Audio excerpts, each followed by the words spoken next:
Hello students, I'm going to start the unit 6. It is about aseptic packaging of the food. So in this unit there are three main parts. One is the sterilization of packaging material, food contact surface. Second is about aseptic packaging system. And in the third we need to talk about integrity testing of the aseptic packaging. So in the first part we will talk about that how we can ensure the sterilization of packaging material that will come in the contact of the food. Second, we will talk about the aseptic packaging systems, like what are the different systems, what kind of the uh, packaging material we are using, whether we are using paperboard, tube, and what kind of seals we are using. And in the last, we will talk about testing. So, in the first part, before starting the first part, I'll talk about the aseptic packaging, field of application of aseptic packaging, then why to use this aseptic packaging, some historical development, and principle of sterilizations. And under the topic, main topic, I'll talk about the required count reductions, irradiations, heat, and chemicals. So, irradiation, heat, and chemical, these are the three methods by which we can sterilize the packaging material. So, now I'm starting with the aseptic packagings. So, if somebody asks what is the aseptic packaging is a technique in which we fill the sterile product in a sterile packaging material in the sterilized environment. Very simple definitions. Product will be sterile, packaging material will be sterile, and the overall environment in which the process is going on, that will also be the sterile. Sterile or aseptic simply mean the environment will be free from any kind of microorganisms. So let me read the technical definitions. Aseptic packaging is the filling of sterile container with a commercially sterile product under aseptic conditions and then sealing the container. Later, after filling, we will seal the container so that reinfection is prevented. That is, so that they are hermetically sealed. Again, I'm simplifying it. What's the process is? Product is sterile, packaging material is sterile, overall environment is sterile. After filling, we are packaging and then we seal it in a hermetically sealed manner. Mean to say that the air will not be allowed to enter, and if air will not be allowed to enter, then reinfection chances will be minimized or there will be no reinfections. So this is very simple definition of aseptic packaging. So if we talk about the field of the application or where we are applying aseptic packaging, so aseptic packaging is mainly applied in the two cases. Number one, the packaging of pre-sterilized or sterile product, like here in this case of Amul Cool concentrated milk bottle. So in which we are pouring the milk, and that milk is also pre-sterilized or you can say sterile product. Second, it can be used for the material which is not sterile. Like in this case, I have shown you a cup in which we are sealing or filling the. We have kept the what you say this yogurt, and yogurt is not sterile, but we are carrying out aseptic packaging just to ensure that we can save this yogurt from the outside contaminations. So why this technique is getting popular and why we are using this technique? Number one reason is that with the development in the science and technology, scientists have developed this UST and STST system. So in this typical diagram, I have shown the tubular, this plate heat exchangers. Okay, this red fluid is indicating the hot medium, this blue is indicating the cold medium. So due to the emergence of these two processes, that is STST and UHT, the product that we are obtaining by this process are very reliable, convenient, and safe. So just to take the advantage of this process, we are carrying out the aseptic packaging. Second, to enable the container to be used that are unsuitable for in-package sterilizations. So we are enabling such type of cup to use. Otherwise, they are not, you can say, capable to use as a in-package sterilization. Like in this case, this can be used for the in-package sterilization, but These plastic cups cannot be used for the in-package sterilization. But if we are using the aseptic packaging, then we can allow or we can enable the use of these pouches or the packaging materials. Third, to extend the shelf life, here I have shown a bottle in which we have kept the tomato juice aseptically packed and kept for a very longer time, even beyond our imaginations. So here I'm talking about the historical development. So it has been reported that the first aseptic packaging food, it was a milk in the metal can, was carried out in Denmark prior to 1913. In between, many developments, other developments took place, but I'm not reporting those developments. Finally, the story begins in 1916 when the first milk with a long shelf life was sold in Switzerland and it was aseptically packed. Yeah, there was a company of Switzerland. When you will turn the page, then you will find the history. Anyway, this is the historical development. Now I'm coming to the principle of sterilization.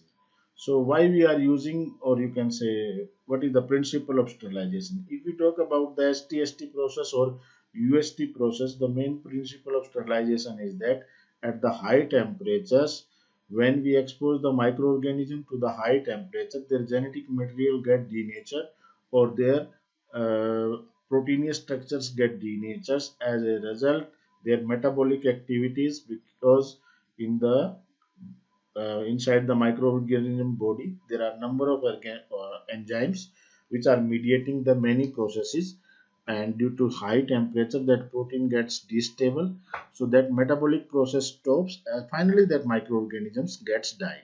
So it is the principle of sterilization. Now question comes, what is the advantage of using STST process and UST process over LTLT process?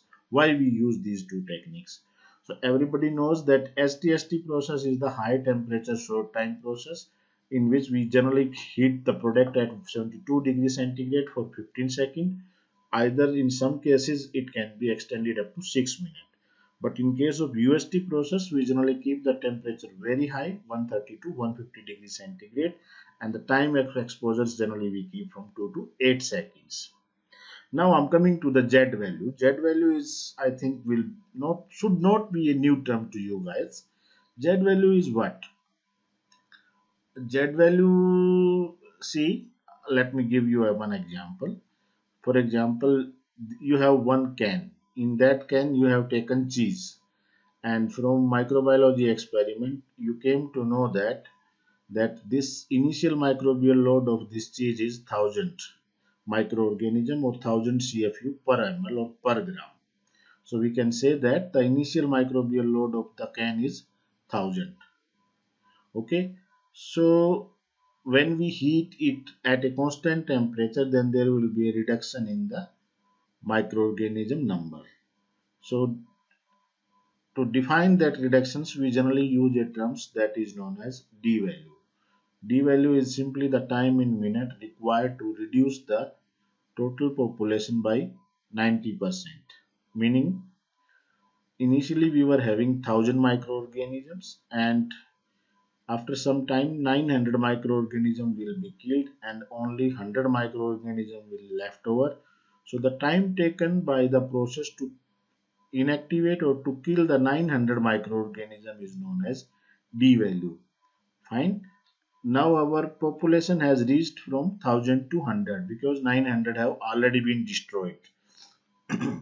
For now, from reaching 100 to 10, it again need to kill the 90 microorganisms, and the time required to kill those 90 microorganisms will be equal to the time required in the previous case when we kill the 900 microorganisms. So this is some sort of D value. So Z value, now I'm coming to the Z value. Z value is what? It is the increase in the temperatures to reduce the D value by a factor of 10. How you can understand it? For example, in the previous case, as I said, that there are 100,000 microorganisms, and after a certain times, 900 microorganisms have been killed, and 100 microorganisms were the survivors. Fine. So that killing we were attaining in 3 minutes. That is the D value. if we can reduce the D value by a factor of 10, means how this reduction in D value will be possible if we will increase the temperature. So Z value is simply the rise in temperature to reduce the D value by a factor of 10. The task that we were achieving in the 3 minutes, now it will be possible to achieve the same task in the 0.3 minute, that is known as Z value. Let me repeat. I think there is no need to repeat. Let me move. So this is bit about Z value, and if we talk about the microbial distraction, then Z value is the 10 degree centigrade. 10 degree centigrade mean, for example, the D value was 3 minutes when you were carrying out the operation at 100 degree centigrade. But if you will increase the temperature from 100 to 110 degree centigrade, that is the difference between the final and initial temperature is 10 degree, then that 3 minute will be reduced to 0.3 minutes. I'm very sorry guys, because this is a face-to-face lecture, but we are having difficult times, so no need to get confused. For this lecture, they have mentioned Z value, so it was necessary for me to define the Z value. So Z value, simply you can take the effect of temperature on the inactivation rate of the microorganisms. If somebody says Z value is 10 for any microorganisms, it means the rate of destruction of microorganisms will be accelerated by, you can say, if you will increase the 10 degree temperatures, then the rate of destruction will increase by 10 times, or the D value will reduce by factor of 10. Fine. So in any process, when we carry out heating, why we carry out heating, basically there are many purposes, but the main purpose to carry out heating is the sterilization, or we want to kill the microorganisms which are present in the product. So no doubt by heatings we can ensure that food will be remain microbiologically safe, but there are some other associated issues, like if we carry out heating, then there is also a nutrient loss. We cannot you can say stop that nutrient degradations, and it has been observed that Z value for the nutrient degradation is 33. What does it mean? Let your 50 gram of the vitamin C was destroying in 1 hour. Fine. Then if you are carrying out this process at 100 degree temperatures, fine, then if you increase the temperature from 100 to 133, that 50 gram distractions you will achieve in the initial time required, like you are losing that 50 grams vitamin C in 1 hour, then you will achieve the same distractions in a temperature of 1 by 10 hours. I hope you understand. I cannot help you more than that. Anyway, so to understand this, there is a factor that is known as cooking index. It is represented by C naught. Has been proposed to describe the overall sensory quality deteriorations which occurs during the thermal processes. It is defined analogously to the F naught value, except that the reference temperature 100 degree centigrade rather than 121 degree centigrades. So my dear students, there are three values. Actually, this is a topic of thermal process calculations, and one is the D value, as I said, the time in minute required to reduce the microbial population by factor of 10. Then Z value, the temperature required to reduce the D value by a factor of 10. And the overall time taken by the process is known as F value. So I think it's beyond from the scope of this slide. So I'll again keep it easy. Listen, what is the concept here?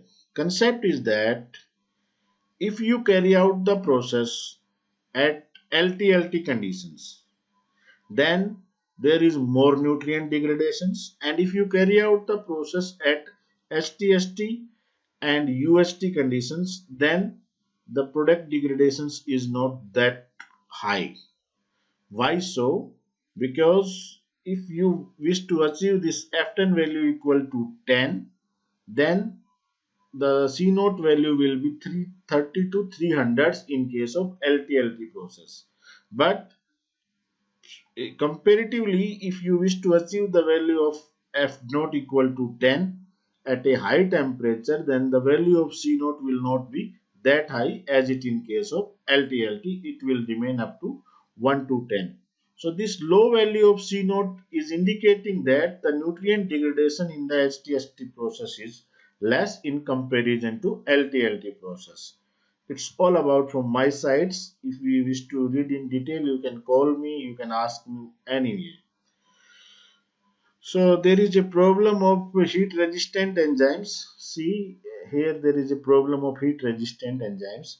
Basically some psychrophiles produce some spores, and they are very heat resistant, and even they liberate some enzymes. Those enzymes are also very heat resistant.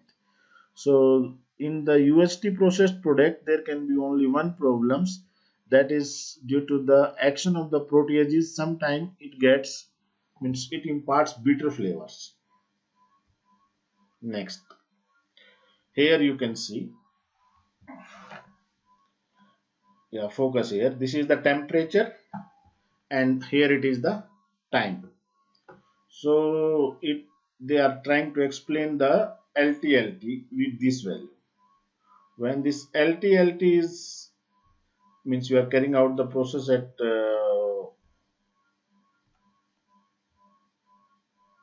means 150, the time in minute, means high time, then your C naught value is more than 100, because here this line is indicating the C naught value 100.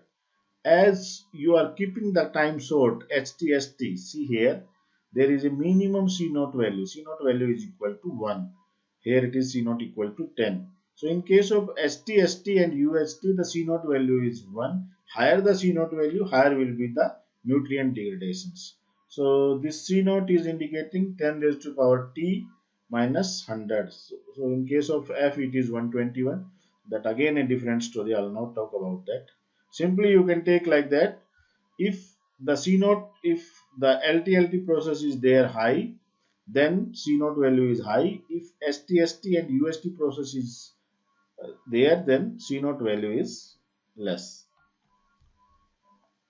Now I'm coming to the first point. Sterilization of packaging material, food contact surfaces. Packaging material, food contact surfaces. Packaging material can be a whole cartoon, but we are dealing with the food contact surfaces. So type of product, its desired shelf life, and likely storage temperatures. These are the three factors which decide the count reduction of the food contact packaging material surface. Now again it will be, I think, problematic for you to understand what is the meaning of count of reductions. I'll take a pause, I think, then I'll explain.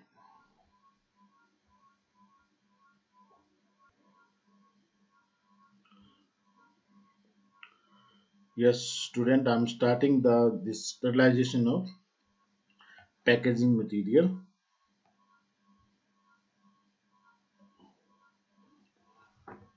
So sterilization of packaging material, food contact surfaces. It can be a whole pouch, but we will deal only with the surface that is coming in with the contact of food. So you please listen me only for 1 minute.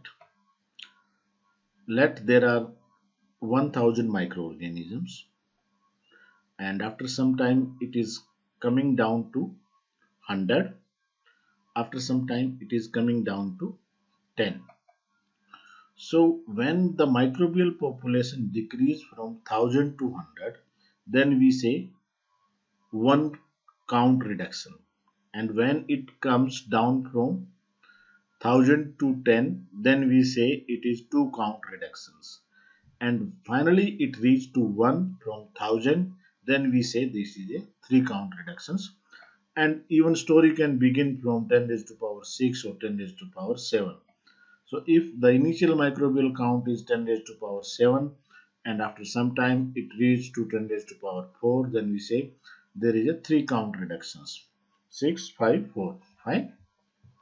So he says the type of the product. Type of the product means whether it is acidic product or basic product or it's a neutral product. Second, for how long we wish to keep that product. Food product, not packaging product. And likely storage temperatures where we wish to keep it. Decide the required count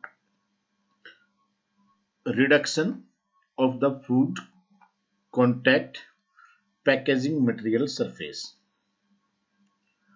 It will decide the required count reduction of the food contact packaging materials. See, there are the two things. One is the product.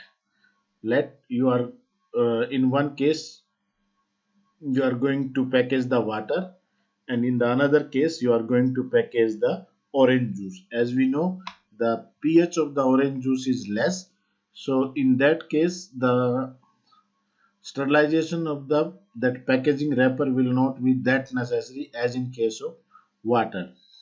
Fine.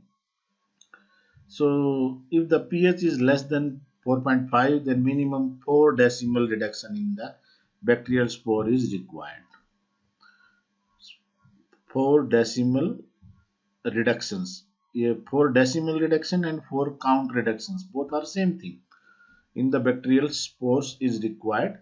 And reduction of what? This is not the reduction of microbial population of food product, but it is the reduction of the microbial population of the packaging surface. I hope you understand. If the pH of the food product that we are going to pack is more than 4.5, then we need to reduce the microbial population by a 6 count or 6 decimal. Fine. If chances are there that Clostridium botulinum may able be grow to in the product, then we need to, then a full 12 decimal reduction is required. This is known as 12D concept, that is again not in part of this particular thing. Now I'm coming to the first heading under the sterilization of packaging food contact surface. It is the required count reductions. Required count reduction. How much count you need to reduce, that is known as required count reductions. For this there is a non-sterility rate or error rate. This is represented by ER and it is the number of non-sterile or faulty packages as a proportion to the total number of packages processed over a given period. Let make me very simple. For example, ER is what? ER is, let you are producing 1000 package, you have 1000 or you can say 100 packaging material and you wish to sterilize them by any means. You sterilize 100 packaging material in 1 hour and out of them 3 were faulty one or 3 were not sterilized properly. So this ER value is 3 simply you can say. Number of non-sterile or faulty packages as a proportion of total number of packages processed over the given period. So how we calculate it? It is given by A minus N by R. A is what? A is the area of the food contact surface of the packaging material. Food contact surface. Let you have bottle and you have lid. So here see, bottle can be sterilized properly, but the main problem will remain with the lid. Then we need to take care extra. We have to show some extra care for the lid sterilizations. Same time, if it is a cap of the bottle and comparatively there is a cap of the this wide mouth jar. So in case of wide mouth jar, the area of contact is more. Fine. So A minus N. N is the number of microorganisms on the food contact surface of the packaging materials. Number of the microorganisms present on the lid surface. Simply, number of microorganisms on the food contact surface. Like you have a lid of 12 mm, or you can say 34 mm or 34 centimeter. Out of that, only 30 is going to contact with the food. So the number of microorganisms present in that 30 mm or 30 centimeter zone will be given by value n. Then R. R is what? R is the number of decimal reduction obtained in the sterilization process. So decimal reductions, how you will calculate? You will calculate with the help of laboratory number of reductions, decimal reductions obtained in the sterilization process. So from these equations, what you can interpret, if A is, we have not interpreted, okay, we have not interpreted anyway. So simply the if the area will be small, then ER value will be small. If the area of contact will be small, then the value of ER will be small. You can take everything constant. N and R are constant, fine. But if the area is small, then ER value will be less. I hope you will agree with me. And similarly, if you will increase the value of A, then ER value will increase mathematically. So this is the another methods. This is the another method by which we can reduce the or we can sterilize the packaging surface which is coming in the contact with the food. So there is a main heading, that is irradiations, and under the irradiations we will talk about 2-3 type of radiation method. So irradiations you might have studied. So under irradiations, the first process is known as ionizing radiations. Ionizing radiations and non-ionizing radiations. There are the two type of the radiations when you will study about the electromagnetic spectrums. So what is the main difference between ionizing radiation and non-ionizing radiations? Ionizing radiations have very less wavelength and a high frequency. Okay, and they also carry a high energy level. So why they are called as ionizing radiations? Because when they strike, like here you can see this is the ionizing radiation, this red line is the ionizing radiations. So if this radiation is capable to release the one electron which is tightly packed with the atom, then we will say that this radiation has ionized, has converted this atom into ion. That's why it is known as ionizing radiations. And this is lethal to the microorganisms. How it is lethal to the microorganisms? Because as it will enter in the food, it will find the microorganisms, and in the microorganism there is a genetic material, DNA. Okay, and DNA is finally made up of some atoms. So it will strike to the atoms which is present in the DNA and will destabilize the DNA structure, and it will inactivate the microorganisms. So how to proceed and what kind of practically means setups are for this? We generally use two radioactive atoms. One is the cobalt 60 and another is the cesium 137s. They emit gamma rays, and the you can say this dose, there is a particular dose which is generally measured in the kilogray. So this is the amount of radiations that you are giving to the food product. So if you are giving 25 kilogray, then it is sufficient to ensure that your product will be sterile. So where these gamma radiations are used, these gamma radiations are used to sterile the interior of the of sealed but empty container, because it is applied only in those cases where the sterilization with the temperature application is not possible, or you can say the material is temperature sensitive, and sometimes the body structure of the packaging material is not like that we can use this conventional method of heating ST or UHT or whatever. So in that case, the shape of the packaging vessel is another criteria where we use the ionizing radiations. So for this purpose, packages are sealed into a microbial proof container prior to irradiation treatment. So other than this, we can use some low energy radiations for the sterilization of bottle and the cap. Next irradiation is the pulsed light. Pulse light, how this pulse light is generated basically. First of all, the energy is stored in a capacitor. Very high energy is stored. Then it is released into a flash in a short pulses having high peak power levels. The stored energy is released into short pulses, and these pulses are having very high power, and the power range is around 1 kilowatt per centimeter squares. So for the sterilization of the surface, what we use, the use of intense short durations. The duration of the pulse will be around 1 microsecond to zero point 0.1 second. Pulses at a rate of 1 to 20 flashes per second of the broad spectrums white light.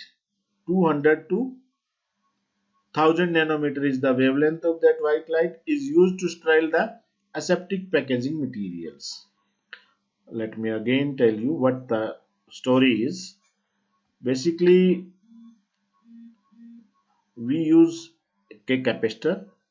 From the capacitors we release the energy, or we release the short pulses, and these short pulses have very high energy, and these the pulses which are coming out having a very you can say this the wavelength is around 200 to 1000 nanometers, and the durations of the exposure is kept around zero point 0.1 second and 1 microsecond, and 1 to 20 flashes are given per second. So how it affect the microorganisms, as it has been mentioned that approximately 25% of the emitted light has an intensity about 20,000 times of that of sunlight at the earth surface is UV. 45% it has visible, and 30% is the infrared. So even it has been trialed many times, and there is no side effect and there is no safety issue, but still the process has not been commercialized. Now I'm coming to the what is the principle of inactivation of microorganisms. Like in case of ionizing radiations, they were releasing the electron. Here the case is different. It causes a molecular rearrangement of genetic material of the microorganisms. The effect of the pulsed UV light on the microbial cell can be classified as photochemical, it can be photothermal, or it can be photophysical. Rest you can read from the slides. I'm already running late. Third is the UVC radiations. Ultraviolet C, basically we are using a particular critical limit of the wavelength. That's why we are saying it as a UVC range. So UV radiations have a wavelength of 200 to 350 nanometers, and its most effective in terms of microbial destructions lies between 248 to 280 nanometers, so called UVC range, with an optimum effectiveness of 253.7 nanometers. Mean to say that if we emit this UV rays, then it will kill the maximum number of microorganisms, and for the emittance of this UV rays we generally use mercury lamps, and that emit this light, and generally used for the commercial used commercially in combination with hydrogen peroxides, as it is not sold may not be responsible for killing all microorganisms. Now there is one more advanced technique that is known as the plasma technique. In the plasma technique, how this plasma is produced basically, it need to take a mixture of nitrogen, oxygen and hydrogen gas in a tube or in a bottle, and these three gases are ignited inside. Resultant plasma consists of UV photon. When we ignite these three gases inside the bottle, then it will produce UV photon and short-lived antimicrobial free radical. Other than this, non-thermal plasma is a electrically energized matter. Basically, it is a electrically energized matter and is composed of highly reactive species, including gas molecules, maybe there, charged particle in form of positive ion, negative ions, free radicals, electrons, quanta of electromagnetic radiations, that is photon, at near room temperature. So as I said, we are heating these three gases. Na? So from these three gases, a number of possibilities of the particles may be generated, and this plasma contain all those particles. So NTP, non-thermal plasma, can be used for the surface decontamination of the packaging material. A treatment of 5 seconds provide a reduction of 105 CFU, and commercialization of this cold sterilization process is presently underway. It has not yet been commercialized. I'm coming to the next part, that is known as the heat. So how we can use the heat for the sterilizations? Again, it is a repetitions. There is no need to go in detail, but certainly I'll add something new that you will take a interest. So for the heating purpose, generally we use saturated steam, or we use superheated steam, or we use dry heat. So now I'm coming to the difference. What is the difference between saturated steam and the superheated steam? Saturated steam means let you are boiling the water.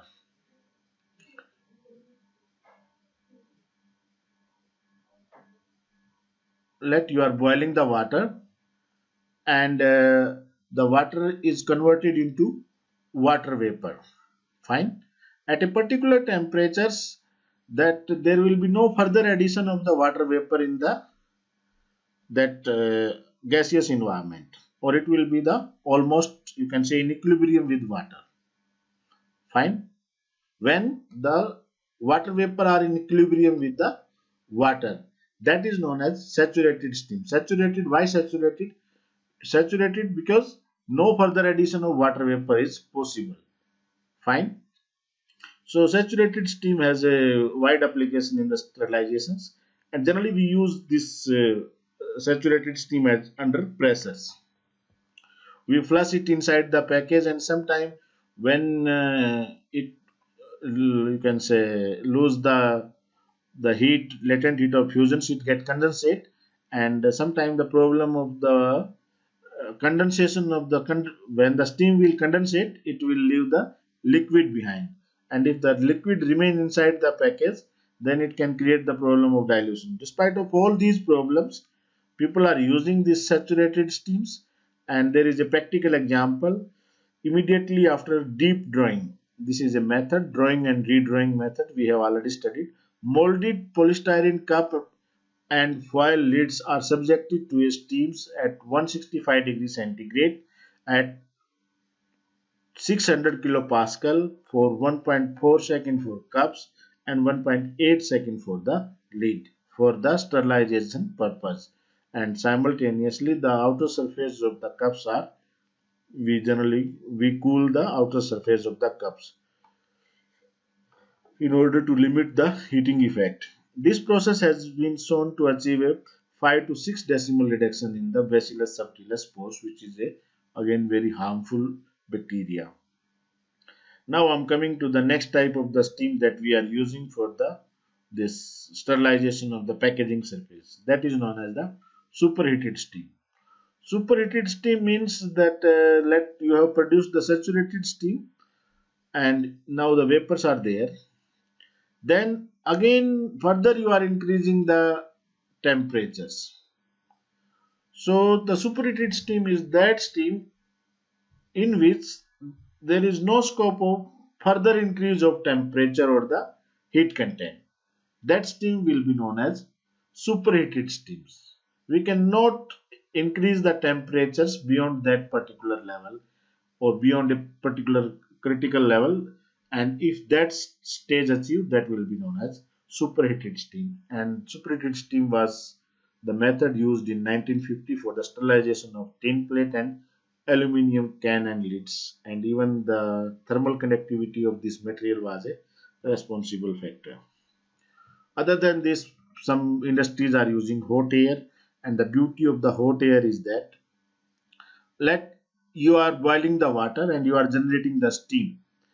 So the temperature of the steam will never increase beyond 100 degrees centigrade if you are carrying out the boiling in the open or at the 1 atmospheric pressures. If you wish to increase the temperature of the steam, then you have to provide the external pressures. Then only the temperature of the steam can increase. But here it is not that case. We can increase the temperature of the dry air even at the atmospheric pressures, and this makes the process very simple, and we do not need any kind of mechanical compression systems as we need in the previous cases.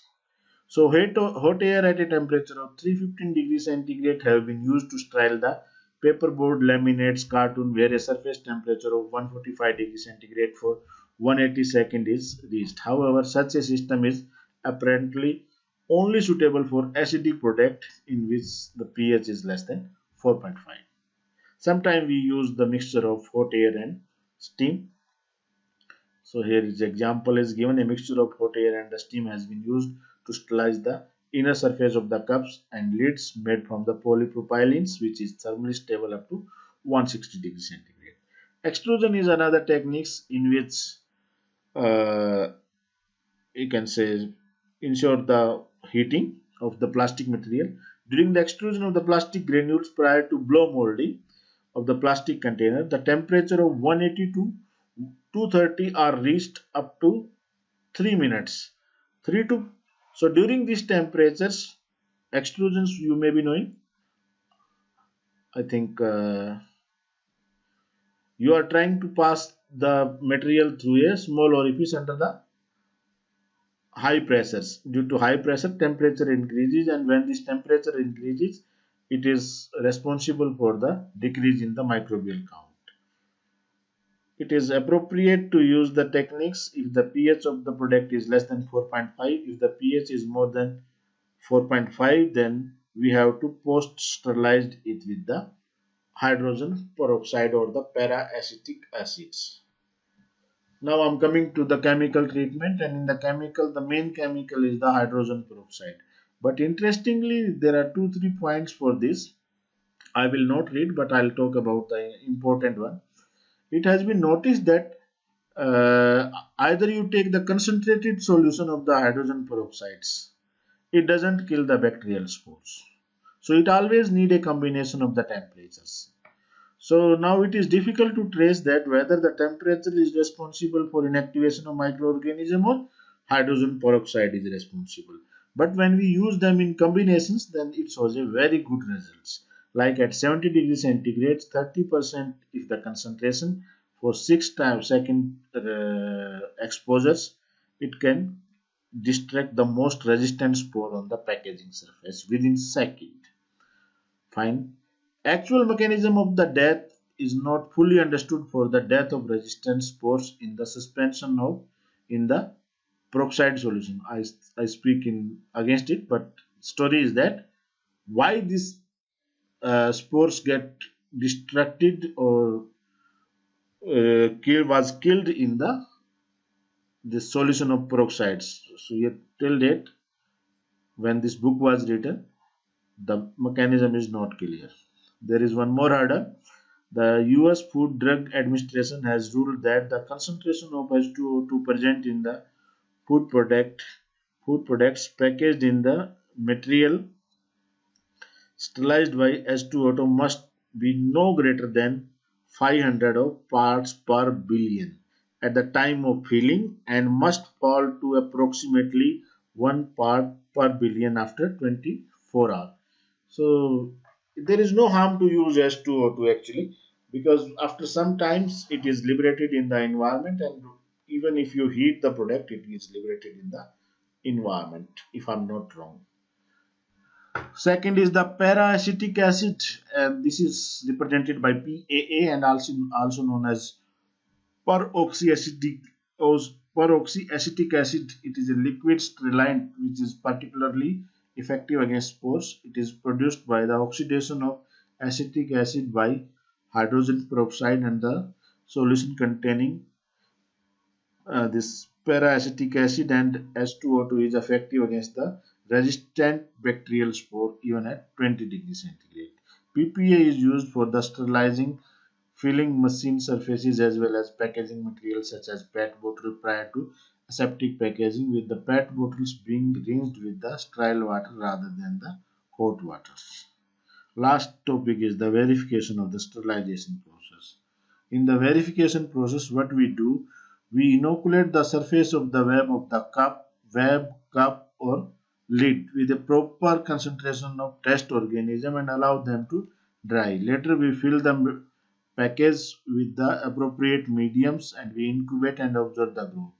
At least 100 containers should be tested for each time, temperature, and sterilizing agent concentrations. So this is the verifications. So I pretty sure you may get confused in between. If you get confused, you can ask. So these remaining two tiring topics I'll cover in the next lecture. Thank you very much. I think F10 will work.